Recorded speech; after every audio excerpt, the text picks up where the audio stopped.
Voici quelques mois que Sylviane s'enferme chez elle dans son atelier pour son plus grand plaisir. Toute la journée, elle fabrique des sacs à main et toutes sortes d'accessoires, ce qui n'est pas pour lui déplaire. Ah oui, j'adore ça.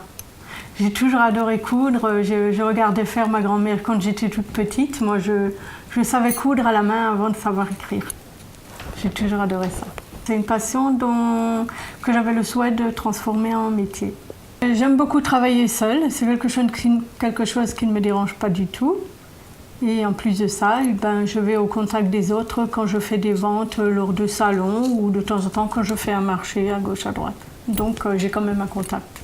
Auparavant, Sylviane était assistante de direction. Suite à un licenciement économique, elle décide de se reconvertir. Son idée de fabrication de sacs à main, elle l'a eue en regardant des reportages à la télévision. En mai, elle décide de lancer sa petite entreprise nommée Variopinta.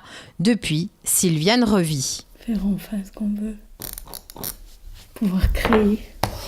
Laisser libre cours à son imagination. Avant, c'était frustrant. Aller au boulot et devoir suivre un protocole du matin au soir.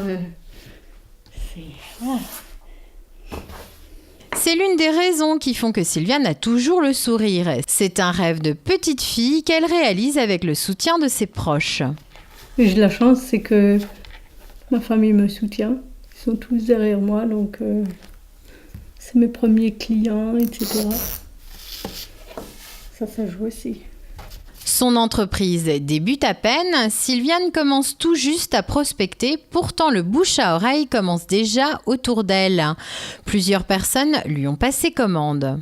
J'ai différents modèles de sacs. J'ai un sac qui est plus adapté pour faire du shopping. J'ai une besace dans différentes tailles qui se ferme pour le moment avec un bouton magnétique. Et là, j'ai beaucoup de demandes dans les fermetures éclairs.